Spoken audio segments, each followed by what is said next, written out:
Con un tema bastante más complicado. Salió una noticia en las últimas horas que tiene que ver con una condena por abuso sexual a un director técnico muy importante del mundo del hockey, que se llama Walter Kona. Walter Kona fue, para que ustedes tengan idea, director técnico de las Leoncitas y estuvo en el cuerpo técnico de las Leonas en el año 2018. Digo, no es un personaje menor. El mundo del hockey es un personaje muy importante. Dirigió a la selección de Mendoza, que es campeona argentina de los torneos de hockey. Y tenía una causa en donde se lo acusaba por 7 abusos simples. Que, a ver, para que la gente sepa, el abuso simple es el tocamiento sin acceso carnal. Es decir, es un abuso agravado. Finalmente, él realizó en las últimas horas un juicio abreviado, pactó una pena con la Fiscalía. Esto fue refrendado por el juez de 3 años de prisión. 3 años en prisión, como todos ustedes saben, se cumplen en suspenso. Digamos, si no tiene ninguna otra causa, ni las reglas de conducta que le impusieron las viola, él pasa a tener estos 3 años en libertad y una vez que termina la pena sigue adelante con su vida. Alguna gente no estaba muy de acuerdo porque, bueno, ciertamente no irá tras las rejas, pero abuso simple generalmente tiene penas menores, más allá de que en este caso, el caso más complicado era una chica de San Rafael que tenía 16 años. 16 años que lo acusó de haber hecho actos absolutamente impropios cuando él era su director técnico. Me fui a fijar, porque hay muchas causas, y dije, che, ¿cómo puede ser que haya un patrón de abuso sexual tan... A ver, no es que el deporte debería ser puro casto y no tener nada que ver con la sociedad, pero hay muchas causas de gente muy importante dentro del mundo del deporte y fui a ver en qué habían quedado todas las últimas causas. Después de la causa de Walter Kona, una causa que tuvo mucho impacto el lunes, si no me equivoco, hoy estamos a miércoles, sí. Creo que fue el lunes que publicó mi colega y amigo Marquitos González César, una nota divina, divina por la potencia periodística, con Maya Cabrera. Maya Cabrera es una luchadora. Cuando hablo de luchadora es atleta de la competición lucha, que había hecho una denuncia por acoso sexual contra el entrenador de la selección olímpica de lucha en la Argentina.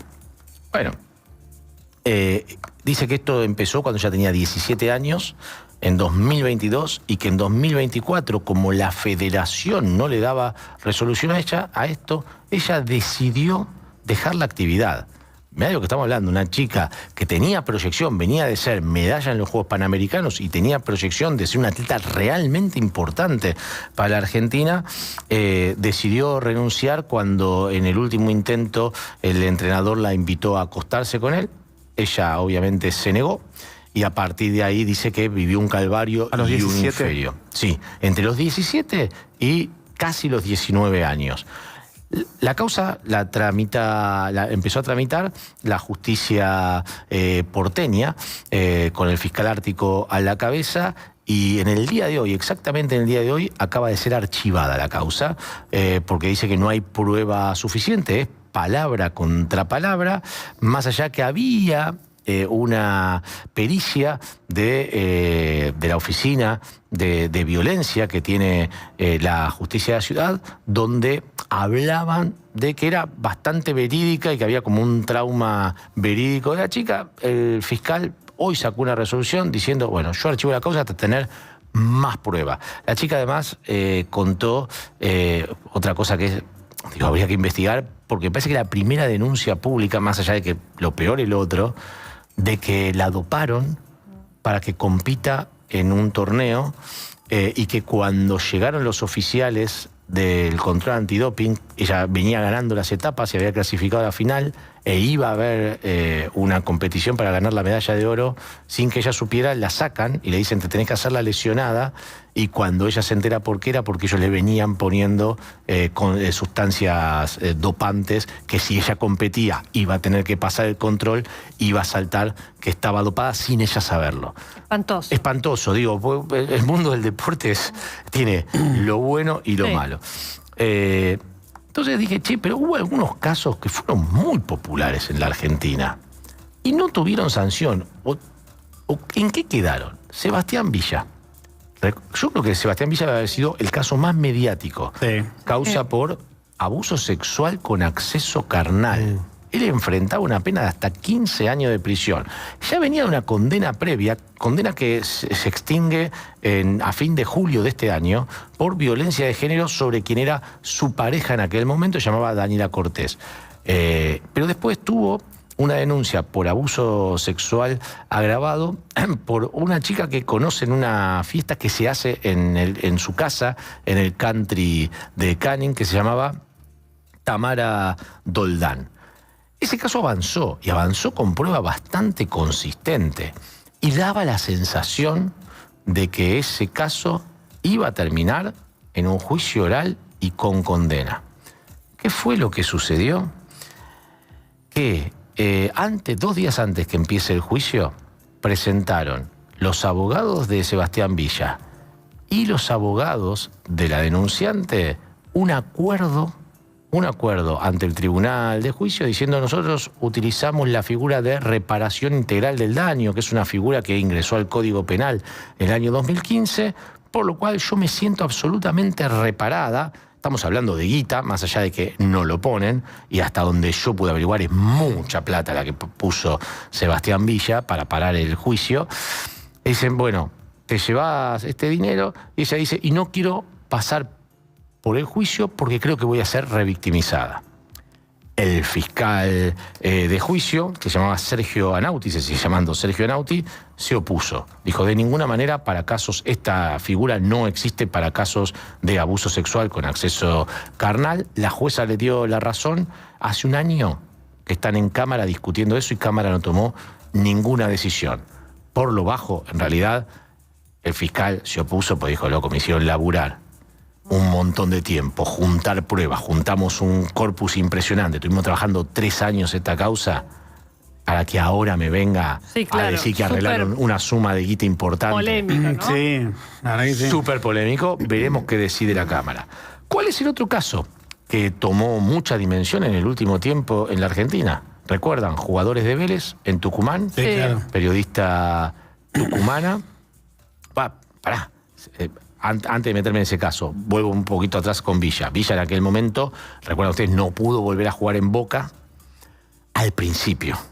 Después Boca, cuando tenía que usarlo para la Copa Libertadores, dio vuelta a todo y lo puso. Y después, cuando quedó eliminado, Villa se va a jugar a Bulgaria y vuelve a jugar a la Argentina para jugar en Independiente Rivadavia Mendoza, que lo está jugando ahora sin que nadie proteste ni absolutamente nada. Nos metemos en el caso de Vélez, porque el caso de Vélez fue también tremendo. Una periodista que tiene un contacto con quien era el arquero de Vélez en aquel momento, estamos hablando de un año atrás, Sebastián Sosa. Vélez había ido a jugar con Atlético Tucumán, Sebastián Sosa la invita a ir a su habitación del hotel donde estaba el plantel, ella llega y hay otros 3 jugadores más de Vélez, entre lo que está José Florentín, Cufré, se me fue. Y Abel Osorio.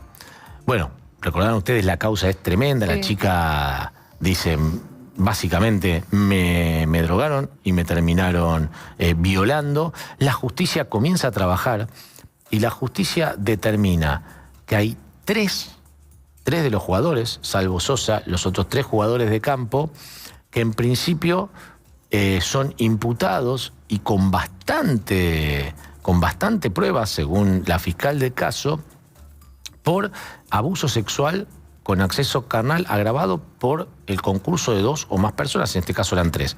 Sosa queda como partícipe secundario. Ellos pasan presos un tiempo en la comisaría y después hacen prisión domiciliaria, que lo hacen en el country más exclusivo de Tucumán. Pues sí, bueno, ¿cómo está la causa hoy? Ellos están jugando al fútbol, cada uno tiene equipos diferentes. ¿Se fueron de Vélez? Sí, Vélez los echó en aquel momento. Sosa está jugando en el ascenso en Deportivo Maipú. Florentín es una de las figuras, si no la figura de Central Córdoba de Santiago del Estero, equipo que estuvo participando en Copa Libertadores y ahora seguirá jugando Copa Sudamericana. Osorio está jugando en Defensa y Justicia, Cufré también está jugando en Central Córdoba. Y la causa, yo creo que va a ir a juicio oral, por lo que estuve averiguando en los tribunales de allá, pero sigue en un estado en donde todo va muy lento. Y hay una pericia que pusieron los abogados defensores de los jugadores, donde dicen, che, acá se borraron mensajes de teléfono entre la denunciante y una amiga en los horarios en que la denunciante se fue del hotel.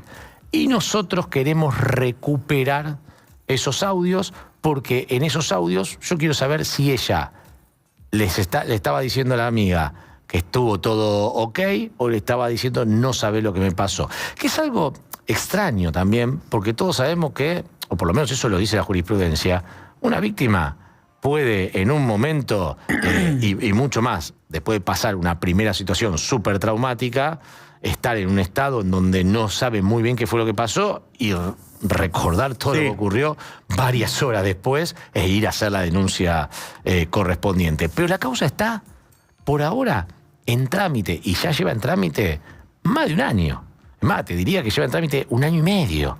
Digo, es raro, teniendo en cuenta que cada 3 meses tienen que pedir prórroga en la investigación. No era el primer caso de Vélez. Quizás ustedes recordarán otro caso de Vélez, en donde los que estuvieron implicados en un primer momento, porque la denunciante hablaba sobre algunos jugadores en una fiesta que se había hecho en la casa de Juan Martín Lucero, que en aquel momento era el jugador de Vélez, un jugador muy importante de Vélez, era el número 9 del equipo, y estaba Ricardo Centurión, implicado presuntamente, Tiago Almada, presuntamente implicado, y el propio Lucero, que era el dueño de casa, y también Miguel Brizuela, un defensor en aquel momento de Vélez. La causa la llevaba, ¿recuerdan a la abogada Raquel Leyenda Hermida? Sí, murió. Murió hace poco, que era una abogada bastante férrea en este tipo de casos. Bueno, ¿cómo terminó ese caso? Porque ese caso también tuvo una dimensión tremenda. Los jugadores fueron totalmente sacados de la causa finalmente, diciendo la fiscal que estaban sobreseídos. No había ninguna prueba, dijeron ellos, contra los jugadores, más allá de que la denunciante dijo que ella había aceptado tener relaciones con Almada, que le había dado algo de tomar, supuestamente, cuando fueron a la habitación, y que ella se desmayó, entró en una especie de conmoción, y que ahí entró otra gente a la habitación, y entre esos que entraron a la habitación estaba un director técnico de Argentino de Quilmes, que se llamaba Acuña del Bene, que es finalmente el único que terminó condenado a 5 años de prisión. Otro caso, estoy trayendo los casos más importantes de los últimos tiempos. ¿Recuerdan los rugbyers franceses? Sí, claro. Un hecho tremendo. Oscar Chegou y Hugo Aradou. Eran los dos rugbyers franceses, pero no rugbyers que venían de cualquier... Vinieron a jugar con la selección francesa 2 test match a la Argentina el año pasado. Uno contra los Pumas en Mendoza, otro contra los Pumas acá en Capital Federal, al que no llegaron a jugar, porque cuando fueron a jugar el de Mendoza y después de la victoria allá, se fueron a una discoteca a bailar. Ahí conocen a una chica mendocina, una mujer mendocina bastante... se van con ella, uno de ellos se va al hotel con ella, que es Aradou, tiene relaciones sexuales con ella, después entra el compañero de habitación que también se suma a las relaciones sexuales, ella se va y a las pocas horas acusa de violación agravada por el concurso de 2 o más personas y por decir que la habían molido a palos, tenía moretones por todos lados. ¿Cómo terminó el caso? ¿Saben cómo terminó el caso? Sí, lo liberaron y se volvieron. Sí. No solo lo liberaron y se fueron, porque podían seguir el proceso sin quedarse en libertad. Fueron sobreseídos. El abogado de ellos era Rafael Cuño Libarona, el hermano de quien ya era ministro de Justicia. Y hay una demanda en contra del denunciante por falsa denuncia. Ahí sí se utilizó un mensaje de voz de la denunciante a una amiga, hablando sobre lo que había pasado esa noche, diciendo conocí a un francés, era alto, era divino, no sabés. Y ella cuenta que él, básicamente, y perdón por la expresión, pero en el audio dice, me cagó a palo, tengo moretones por todos lados, tuve que tomar diclofenac, no sabés lo que era. ¿Verdad? Digamos, no dice me violó en ningún momento, pero sí se habla de una relación, si se quiere, no normal. Pero bueno, la justicia dice, este audio a nosotros nos da a entender de que la relación violenta fue absolutamente consentida y no hubo ningún tipo de sanción ni pena. Quien sí recibió una sanción fue Jorge Martínez. Jorge Martínez era el director técnico del plantel femenino de Boca Juniors. Jorge Martínez, pero no es cualquier... Jorge Martínez jugó en la selección argentina, jugó en Boca, jugó en Independiente, un jugador, un lateral muy importante dentro del mundo del fútbol argentino, y a él le dieron 1 año y 2 meses de prisión, en suspenso, obviamente, por abuso sexual simple sobre Florencia Marcó. ¿Quién era Florencia Marcó? La jefa de prensa del plantel de Boca. ¿Saben lo que hizo Boca cuando Florencia denunció? La apartó a Florencia. La apartaron a Florencia. Se denunció también al Consejo de Fútbol, que estaban Jorge Bermúdez, Raúl Cassini y Chicho Serna, por encubrimiento de toda esa acción, y en marzo de este año ellos 3 fueron dictados con falta de mérito. Un par de casos más que me parece interesante mencionar. Eugenia Bosco. Eugenia Bosco es medalla de oro. ¿Recuerdan ustedes? La medallista argentina en los últimos juegos. En los últimos juegos, ahí en vela, en yachting. Bueno, y ella denuncia a un entrenador que tuvo cuando ella era joven por abuso sexual simple, cuando ella tenía entre 11 y 12 años. Déjenme leer exactamente lo que ella le dijo al diario La Nación después de haber hecho ella hace primero la denuncia. Mucho tiempo después, casi 4 meses después, un periodista se entera de esa denuncia, hace una nota y ella, digamos, a corazón abierto, cuenta y dice lo siguiente. Sucedió cuando era muy chica, cuando estaba navegando en Optimist, que es una de las tantas categorías que existen. No sé cómo explicarlo, no lo controlé, tenía 11 o 12 años y lo aparté de mi vida, el hecho, hasta que hace un par de años lo pude ver trabajando y con gente acompañándome. Ahí arrancó otro proceso, yo sabía que había algo en mí, no sabía de dónde venía, pero sabía que había algo adentro mío que no me dejaba hacer. Cuando logré hacer la denuncia, cuando logré expresar lo que me había pasado, empecé a entender un montón de cosas y mi vida cambió. ¿Cómo terminó esa denuncia? Sí, había prescripto. Claro. La justicia dijo que había prescripto porque 20, había 30 sido años, previo a la ley Piazza. Ustedes saben que en 2011 cambió y a partir de 2011 es a mayoría de edad, empieza a correr el plazo de prescripción y después en 2015 vuelve a cambiar y ya es en cualquier momento. Vos podés denunciar. De cualquier manera, lo de Eugenia Bosco no cayó en saco roto, porque a partir de que ella denunció a ese entrenador, aparecieron 5 denuncias más, ya sí hechas desde 2011 en adelante, y esas son las que están prosperando en este momento, si bien todavía falta para llegar a un juicio.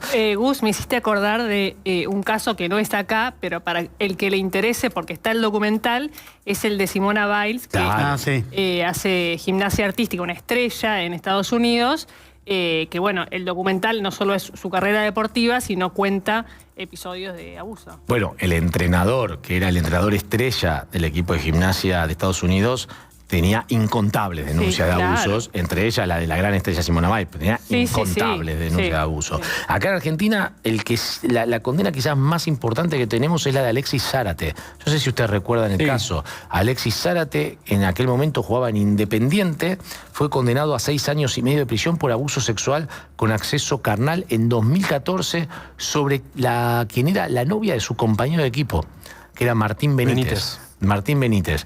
En su momento, él siguió jugando, Independiente apenas empezó el caso, se lo dio a Temperley, él siguió jugando en Temperley hasta que fue condenado. Cuando fue condenado, consiguió que le dieran permiso para ir a jugarse a Europa del Este, y finalmente cuando la Corte Suprema bonaerense confirmó la sentencia, la vino a cumplir, está preso en el penal de Olmos. Y quiero cerrar con dos casos, pero uno sobre todo, que quizás la gente lo perdió en la memoria, pero es el primer caso para mí fuerte de abuso sexual que hubo sobre un personaje muy importante del deporte argentino.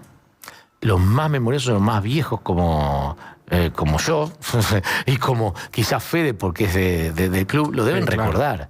Estamos hablando de Héctor Rodolfo Beira, el Bambino Beira. Yo no sé si ustedes recuerdan lo que ocurrió. Ahí, mira, esto es la etapa en aquel momento de Clarín. Beira fue preso. ¿Por qué fue preso Beira? Porque el Bambino Beira, en el año 87, 17 de octubre, un nene que llamaba Sebastián Candelmo le pide un autógrafo.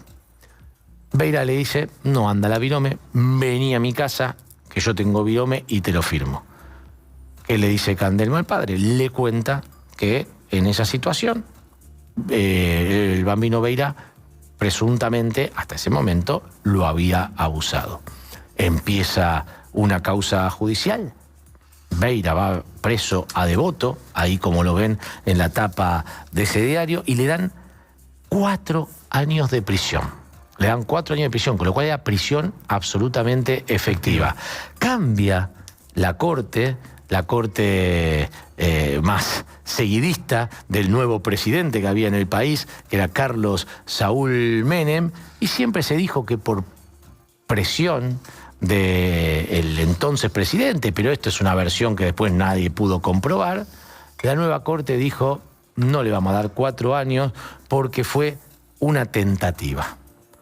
No consumó, tomando otro parámetro de lo que se había tomado en juicio, y se lo bajaron a 3 años, que son en suspenso, con lo cual él pasó 11 meses preso en Devoto. Salió, y a los pocos meses, ¿en qué se convirtió Héctor Rodolfo el Bambino Beira? ¿En técnico? En el técnico de San Lorenzo de Almagro. En lo que fue, bueno, un hecho que a aquel momento, en una sociedad muy distinta a la que es ahora, tuvo algunas opiniones, te diría, la gente de San Lorenzo no lo repudió en nada. Sí recuerdo los cantos que se cantaban en la tribuna en aquel momento, de las hinchadas. Cada vez que Beira salía a dirigir a San Lorenzo, se cantaba la famosa canción de Todos con la espalda. Pero se reincorporó al mundo del fútbol y terminó siendo uno de los personajes en la década del 90 más, yo no sé cómo decirlo, porque la palabra no sé si es simpático, pero reingresó al mundo del fútbol con una característica, una persona que había estado en su momento condenada. Y después, claro, después en los medios. Después en los medios, donde creo que hoy todavía sigue trabajando. El último caso que tengo para contarles, si tenemos tiempo, es el que se viene, de otro ídolo de fútbol, Claudio Paul Canigia. ¿Ah? No sabía. No sabían de Claudio Paul Canigia. Yo no sabía. Claudio Paul Canigia iba a juicio en agosto de este año. En agosto de este año iba a juicio por abuso sexual agravado sobre Mariana Nanis. ¿Y en qué año? Mariana Nanis lo denunció que su exmarido la violó en el año 2018 en el Hotel Faena. Volvían de una fiesta con otra amiga de ella, y ella denuncia que se pelean en la habitación del hotel, que ella se quiere ir, que él no la deja irse. Según ella, él estaba en un estado psicomotriz no apto, y que en el medio de esa discusión termina aferrándola, pegándole y abusándola.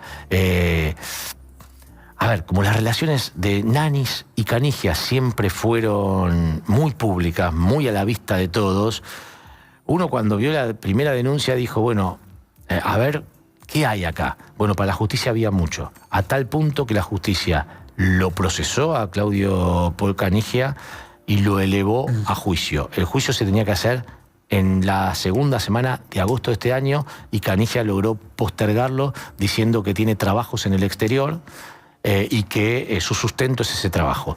Y el juez lo que dijo es, el tribunal oral lo que dijo es que teniendo en cuenta que no está con prisión preventiva, accedía a que el juicio se pudiera postergar. Veremos cuánto tiempo. Se habla como mínimo de diciembre o ya del año que viene.